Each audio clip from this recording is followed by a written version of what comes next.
every person should be prepared. What are preservatives? People sometimes just assume that if it's long-term, it must be low quality because we've stripped something out. You get like some people who say dry out your own food, dehydrate your own stuff. People think that in order to elongate the shelf life of something, we must add a preservative. That's actually not correct. We don't use any chemical preservatives in any of our products. No, there's things that come into play with food. If you don't know how to prepare food and store food, then you're not going to be able to mitigate the moisture. You're not going to be able to mitigate the oxygen. You're not going to be able to mitigate, ultimately, microbial growth and other things that, again, if prepared wrong, could harm you. And let's be honest, if there is a trial, a struggle, a tragedy that somehow shuts down our system for more than a year, but we believe that our product can take care of you for 1 to 2 to 3 years, depending on the capacity of your own home and how much product you can store. So we have someone who wants to get started with preparedness, but they don't want to get heavily invested yet. What do you recommend? I believe in being prepared.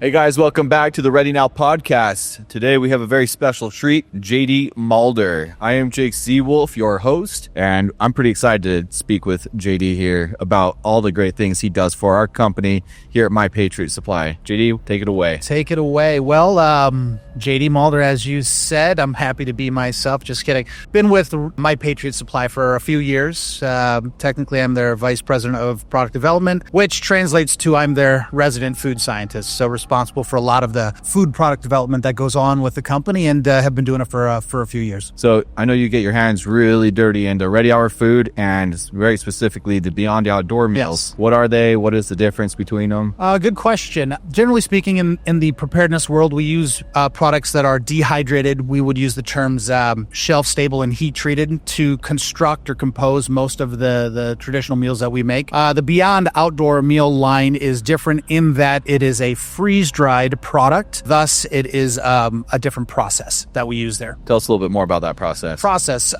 Freeze-drying is a process using temperature and pressure in order to extract the water, giving an ultra premium product. Dehydration is usually not under pressure, but under heat. It still gives a very quality product, but you do lose a little bit more nutrition by dehydration versus freeze-drying products. So correct me if I'm wrong too, but freeze-drying, typically the food has to be pre-cooked first? Yes. Or is that yes true for both scenarios? No, the prior is correct. So freeze drying, you're going to typically take something, in many cases at our level, we're going to take it through a commercial kitchen.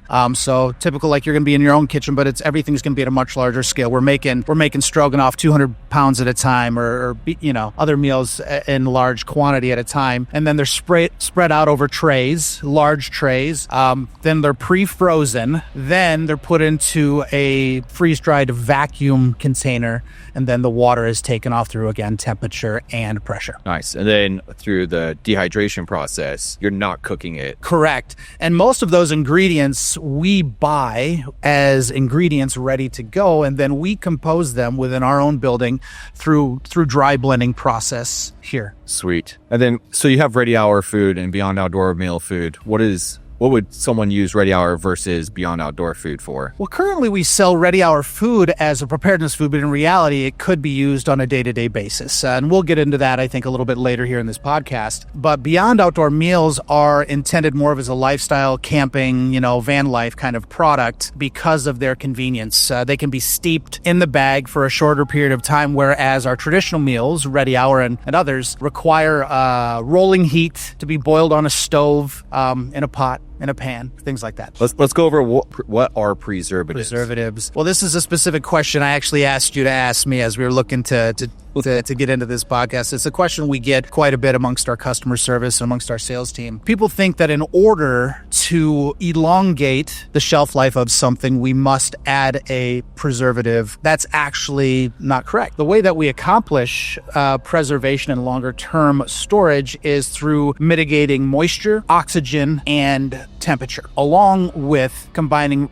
superior packaging, we're able to mitigate all of these elements that naturally would decrease decrease the quality of the food. And what do I mean by decrease? Oxidation that causes rancidity, the degradation of other caloric content, the degradation of protein and the quality thereof, vitamins and minerals. All of these things are affected by if there's excess moisture, if there's excess oxygen. So we have ways within the manufacturing process to decrease the oxygen in a bag, to decrease the moisture in the ingredients. So again, we start off with ingredients that are heat treated, low moisture, and shelf stable. Nice. How long does it take to do that whole process? Quick bagged, would you say? The R&D process for something like a ready hour meal? Yeah. Usually obviously begins with a concept coming from, a marketing individual, or we see a demand within the industry, or a customer request. We then acquire ingredients from various suppliers who specialize in those ingredients, and then we're able to create a composition of something. Oftentimes you'll find me online looking up how a chef might make a recipe. Let's say a chef might make beef stroganoff or something like that. Also, generally speaking, when we're creating things and we want to use a specific name, we have to follow standards of identity, which can be found in a resource for food scientists known as the Code of Federal Regulations. And so we use these standards of identity in order to find a definition of what something should be, like a beef stroganoff. And then we go to acquire ingredients to accomplish that, to hit that standard of identity. And then from receiving product to go through the process of putting it in a shelf-stable package, how long does that take exactly? Good question. So here within our group, we actually hold reserve stocks at every level of our manufacturing in order to make sure that we always have enough product should there be a surge in business for any reason. But generally speaking, we store ingredients, then we store products that are considered blends, and then those blends eventually will end up in a bag, and then those bags will eventually end up in a individual pouch, meaning a combination of pouches like a kit in our shipping department. So we have product ready at every stage in order to accommodate any uptick in business. That's awesome. So I just want to get this completely clarified for the crowd mostly, but we don't use any chemical preservatives in any of our products. No. So again, it's accomplished through packaging, oxygen reduction, moisture reduction, and ultimately it's up to the customer to control the temperature with however they're storing it. The lower the better, just because lower temperatures slow down natural processes. Perfect. So you came out with the 12 essential vitamins and minerals. Why did you choose this? What's the purpose of that? Do we care about that? We do. We considered it, we were the first in the industry to do this. There's a reason for it. One unique thing a lot of people don't know about food in general is the label itself. We're only required to put certain things on a label, typically only 4 things like calcium, iron, potassium, sodium, and vitamin D. But it doesn't mean that all of those other good things, vitamins, 1, 2, 3, and others are not there. It just means that we didn't have the data from a specification from our vendor to put it there, right? And so what we decided here, because we believe it is a value add, is that we were able to acquire a blend from a vendor of ours. And then by adding this blend to our products, we are able to, with certainty, tell you how much of that we've added to it. Again, naturally, it could have been there, but because the data wasn't provided to us initially by the vendor, we just can't state with certainty how much is there. And what is the purpose of that? The purpose is so that we know, when we're thinking about preparedness, sometimes we're just thinking about energy. We're thinking about what kind of macros, what kind of fat or protein or carbs do I need to get me through the day? But in reality, it's the little things that make our body work. It's the vitamins, the minerals, the other trace minerals that make our body truly function the way it needs to. And so we feel that by adding these 12 vitamins and minerals, and of course there's a whole lot more that we need through the rest of our diet, but we believe by adding these 12 vitamins and minerals, we can give an extra level of certainty that we're getting what we need in order to, have our bodies be as healthy as possible. So I imagine that would greatly improve your immunity. Yes. So again, when people are talking about, say, specific immunity products, usually they're looking at a shot of different B vitamins along with vitamin C and others. And so we have included these as well within our product. In order for people to feel good about what they're eating. That's awesome. And does it degrade the taste at all, or does it? It does taste not. good? It does not. What's unique about vitamins and minerals is a little goes a long way, especially with vitamins. Minerals sometimes, like in the case of potassium or sodium, we have higher recommended dietary allowances for those. But the vitamins and minerals, with something like vitamin B12, you might only need micrograms, which is, for those who don't know what a microgram is, it's pretty small.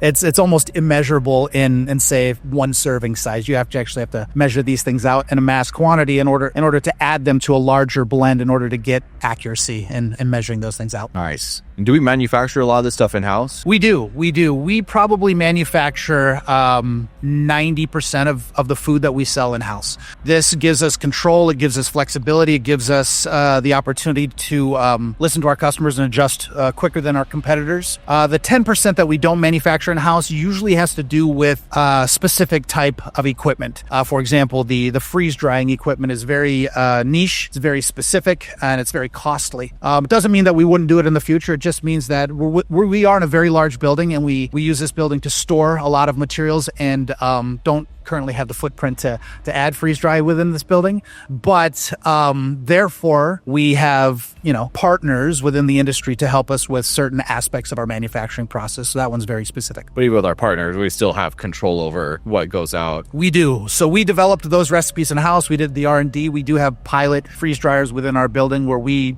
confirm and solidify the recipes, dry down rates and things like that. And then we spec in the ingredients that we want to use, and then we hand over that information to our co-packer in order to finish off the process for us. What is your favorite ready hour meal? My favorite ready hour meal, probably... that's a good question. The rice pudding is probably one of my favorite, which is actually one I didn't develop mostly, but I did help with it a little bit. That's probably my first favorite because it is kind of a sweet but savory hot dessert. And there's not a lot of desserts when it comes to preparedness. Usually it's a brownie and I wouldn't say hot chocolate's a dessert, but when we're thinking desserts, we're thinking of things that are sweet, right? And so rice pudding happens to be one of my very favorites in our product lineup for ready hour. A second one would probably be Alfredo, but I also usually spice it up a little bit more. One unique thing about the meals that we make, excluding Beyond Outdoor meals, is because we're hitting such a large demographic of individuals, young, old, male, female,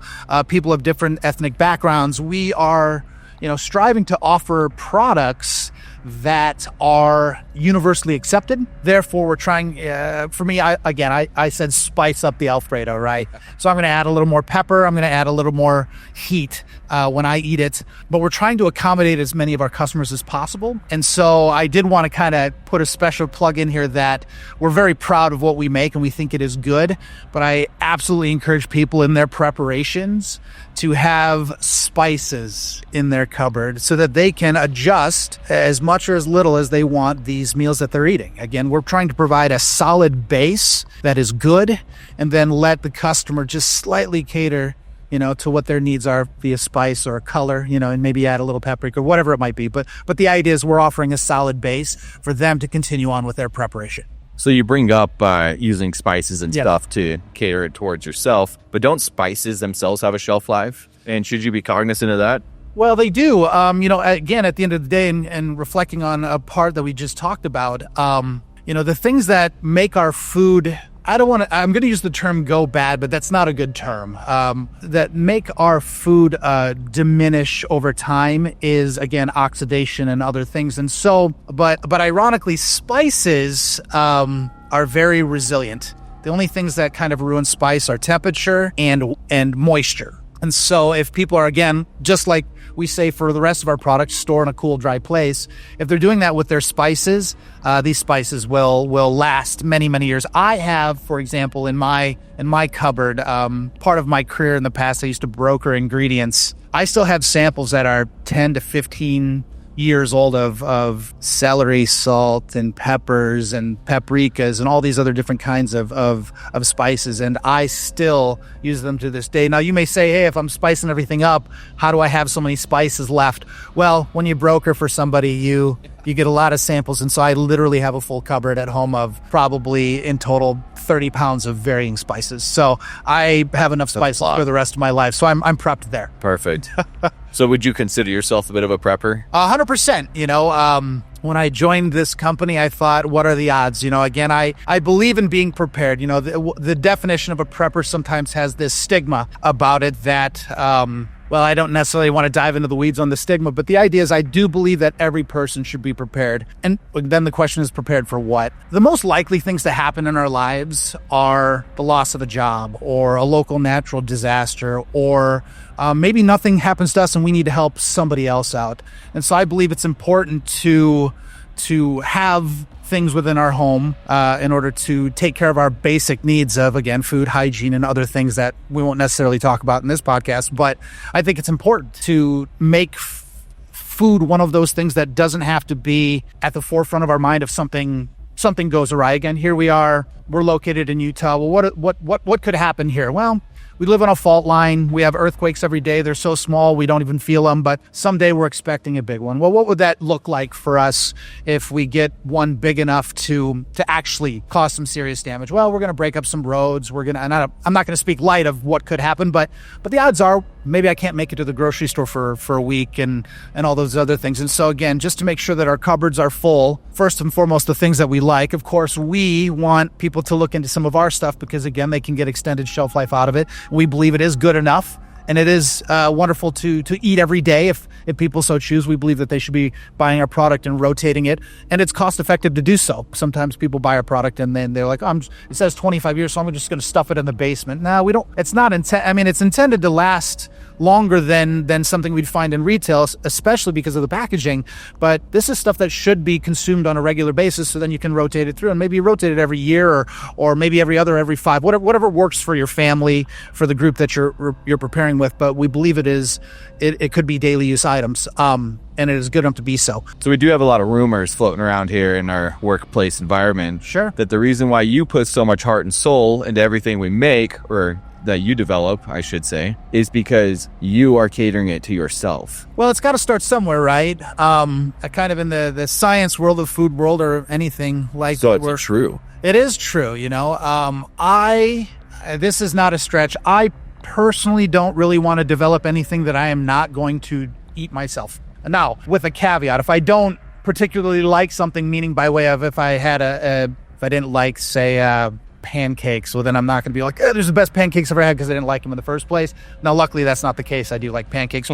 But no, my idea is if I don't like it, then why would I be proud enough to put it in front of other people? So ultimately, the way that we develop things here, concepts usually, again, start at reflecting on earlier in the podcast. We have ideas that start with marketing. Sometimes they start with me. Sometimes I go to the ownership of the company and we come up with some concepts. But usually I'm we'll say patient zero, subject zero. And then when I get it to a point where I think it's good enough to show other people, I take it around to individuals in the office, get more feedback, and then I keep on broadening that group until ultimately before we've ever launched something, we've probably had 30 to 40 different individuals within the company across all departments, whether it's shipping, receiving, sales, customer service, marketing, so on and so forth, operations, you name it. 30 to 40 people within the company have tried a meal before we've ever launched it to our customers. So this brings me back down to, what is your favorite Beyond Outdoor meal? Oh, goodness. I like them all. I will say that. Again, I think it's more important on those because we're trying to hit the same preparedness market, but at the same time trying to hit lifestyle. So we want people to buy this, eat this stuff regularly, whether that means daily or, a couple times a week, whatever it might be. Again, we want them picking our product for camping, for the van life, for other types of excursions, hiking, you name it. We want our product to be there for lifestyle. And we think, without mentioning other names, we think we can compete both quality of taste, that experience, as well as the macros, the protein, the carbs, the fat. We want all those things. We want to be able to compete with the big names that have been around for a long time, and we believe that we can. My favorite, if I had to pick my one favorite, would be our Tuscan sausage pasta. The reason is it's, I think, one of our most unique meals. It was fun to they're all fun to develop, but this was very fun to develop. We use, I think the most unique ingredient there is sun-dried tomatoes. Again, what makes Beyond Outdoor meals more unique or a little different than, of course, our Ready Hour meals is that we are starting with fresh things that almost anybody could find in the grocery store, right? And then we go into, and I'm no chef, would never claim to be, but then we go into our kitchen here at our building, and then I am putting on an apron and I'm making these meals fresh, first and foremost. And then of course we're trying all of them, I'm putting those not out to 30 people. I don't have enough samples for that, but at least 15 people probably try those. And then when we get it to a certain point where we like it there, then we add it into our pilot freeze dryer, which is ultimately, when I say pilot, just means it's a smaller unit that's a little more portable and it doesn't take as much space. We can put it kind of in a little office rather than having it take up 200 square feet of working space. And usually also I did want to make a special note that when we're developing something for freeze-dried products, usually we have to actually over spice them, because in the freeze-drying process you blunt the flavor ever so slightly. So I will over season by about, we'll say 10%, because then the freeze drying process usually takes a little bit of an edge off of whatever we've made fresh. But Tuscan sausage is definitely my favorite, though I really do enjoy all of the others very much. Last time we looked at sales, they were all pretty close though in sales, but which one does the market choose when we sell the stuff? I think the market is, I'm trying to think of the last time I saw the numbers. The market usually is choosing breakfast items. The reason is because when people are camping, the thing that they're thinking of the most is breakfast. Because during the rest of the day, maybe they're on a hike, so they're using trail mixes or granola bars or protein bars or other things throughout the rest of the day. And then they usually don't maybe have a meal until the evening, but it's the breakfast items. So again, our biscuits and gravy, sausage biscuits and gravy, and our breakfast scrambler. Now, I do want to make a really special note. We use the name Beyond. I don't want to, obviously, that's within the food industry that has a connotation of meaning no meat, but our product meats. Yeah,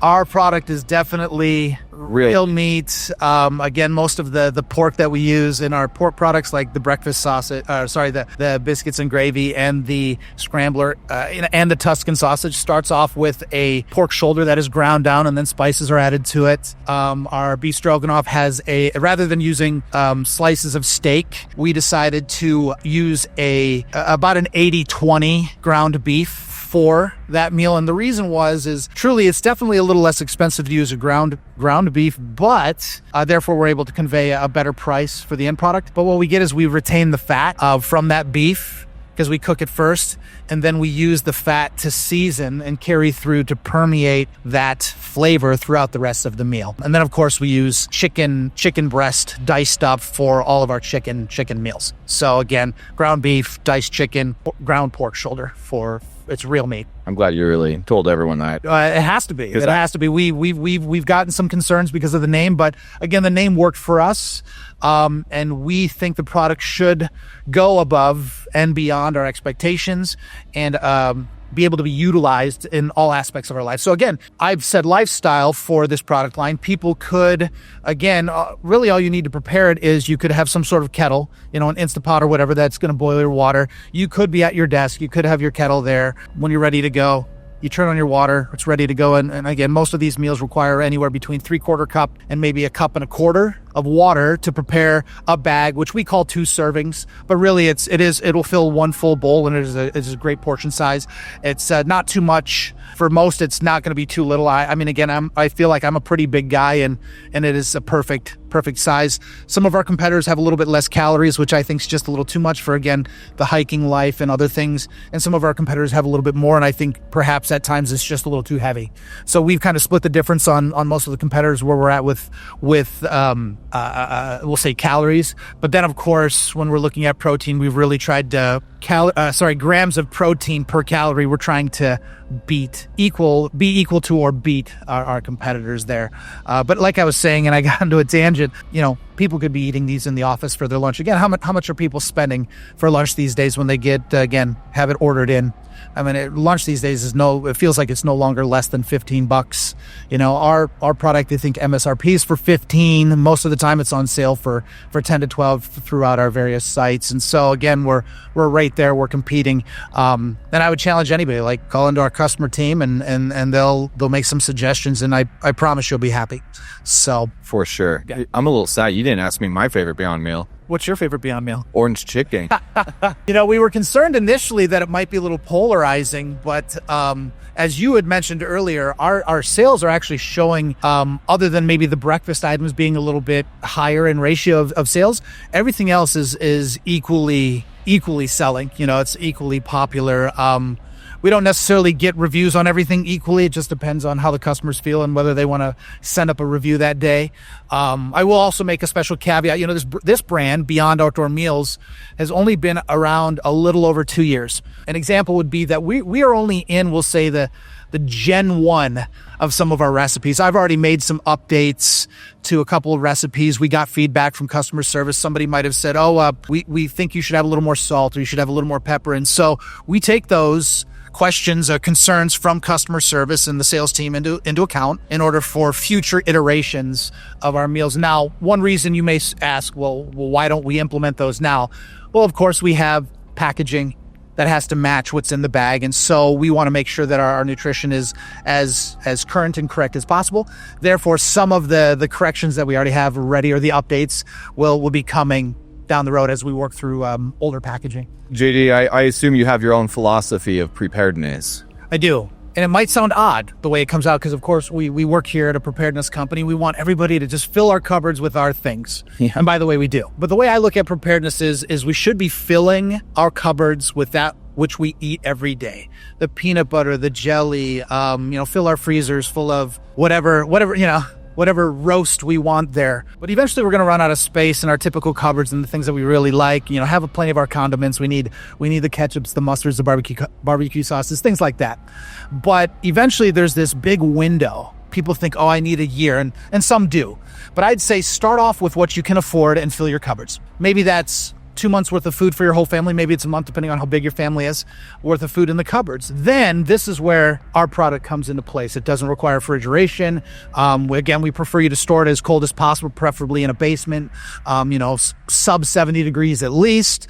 But then you can take our product, which again, shelf stable. And because of the packaging, it's going to protect against oxygen and moisture, all the things we've already talked about. But it allows you to then stack, 2 buckets, 6 buckets, 12 buckets, whatever your family requires in your basement. So then you have some things for your immediate needs taken care of, some things for longer term, of course.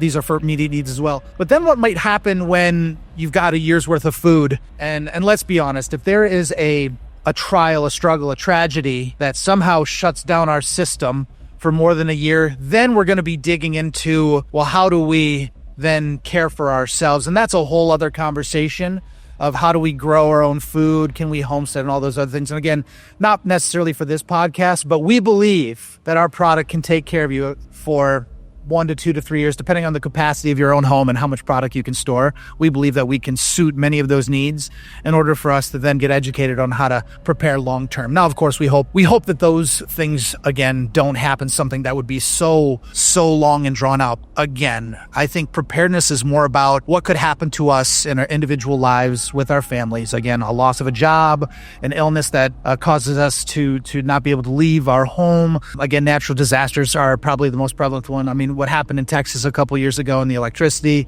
the East Coast is always we always have hurricane season. It comes every year. Not speaking light of it. There's always these natural things that are just going to show up that are going to put us at risk. And so to know that, hey, I've got food in the basement, something's come up. I don't necessarily have to leave the house for 2 weeks while everybody else is, we'll say urgently looking around for things that they could have had prepared prior. So again, we encourage a certain level of preparedness.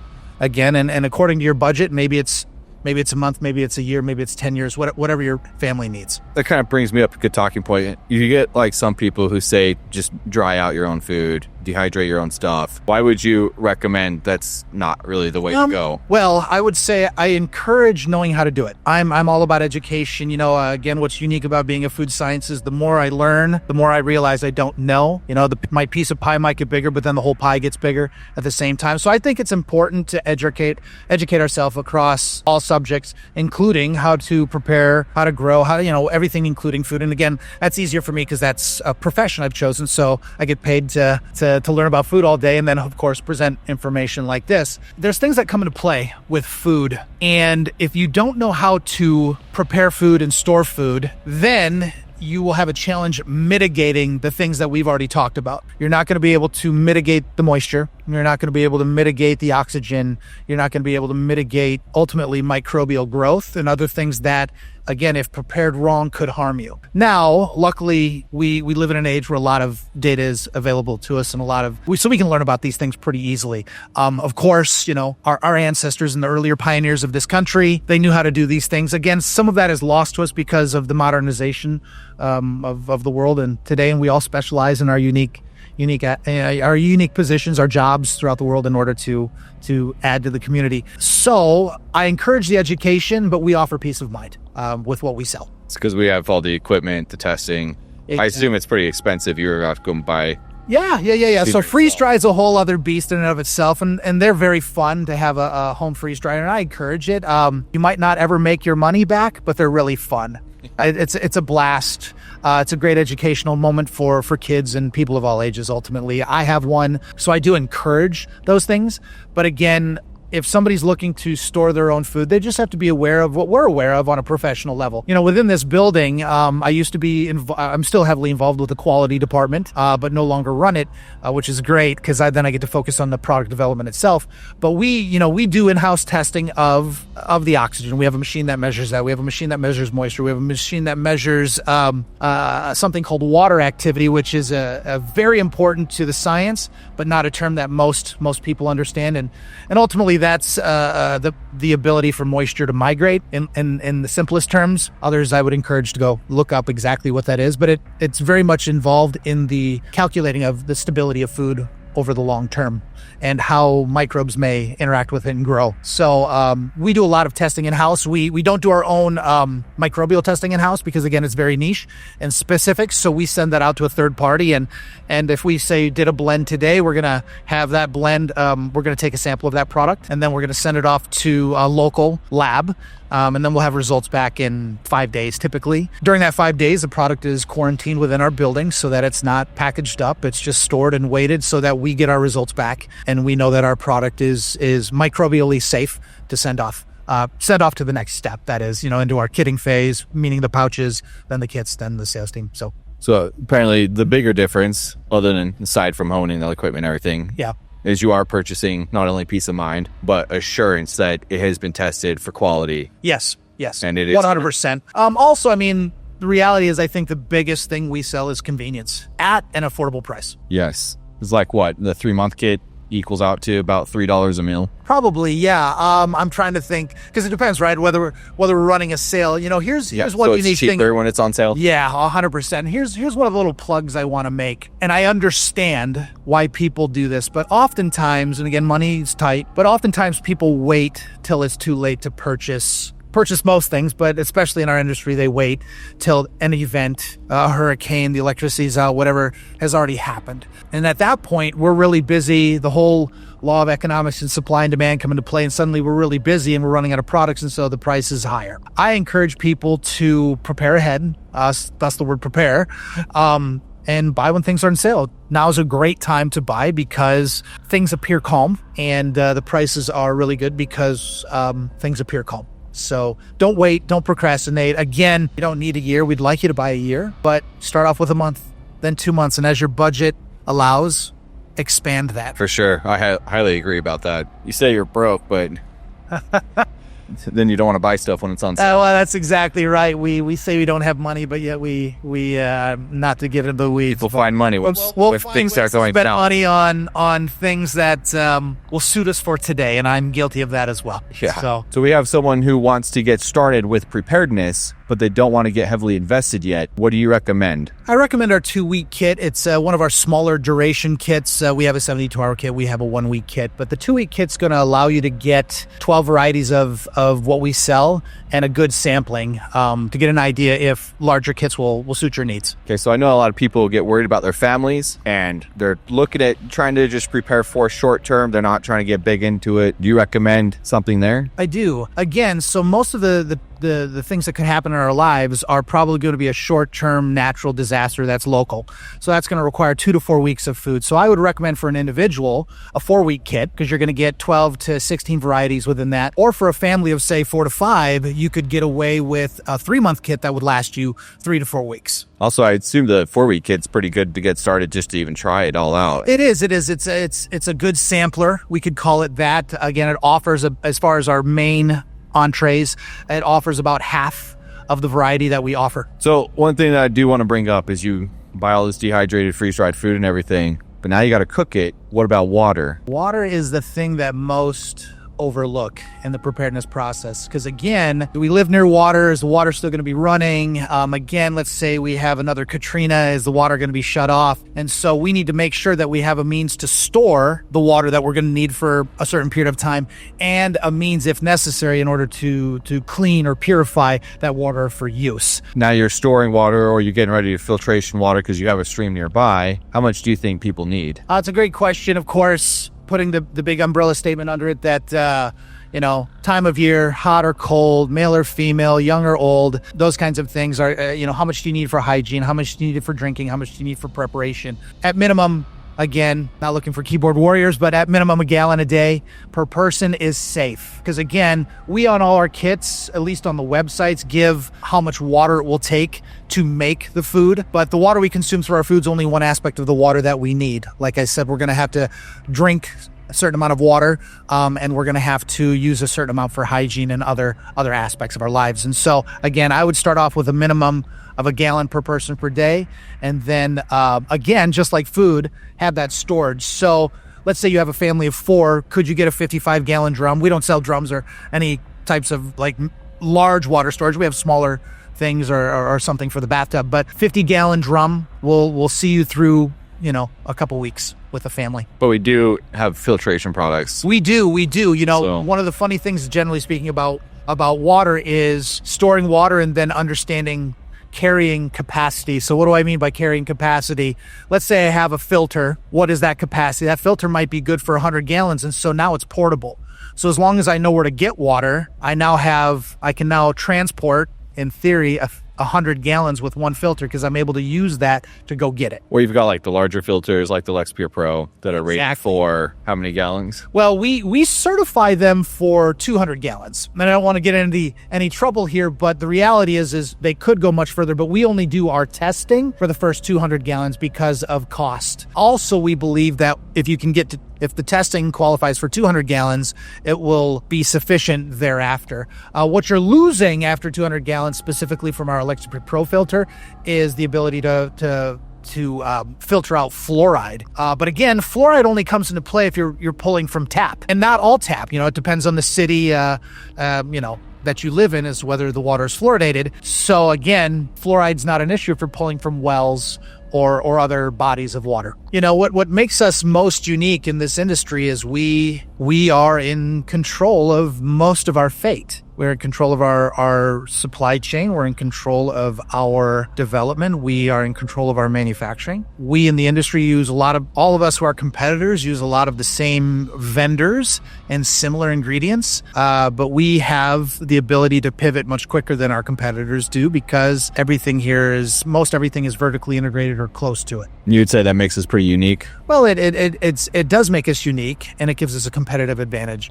And we focus on the direct-to-consumer philosophy rather than jumping in to wholesale opportunities. Our bread and butter has always been direct-to-consumer, and we thrive there. And we actually encourage people to eat it. We do. I wish people understood.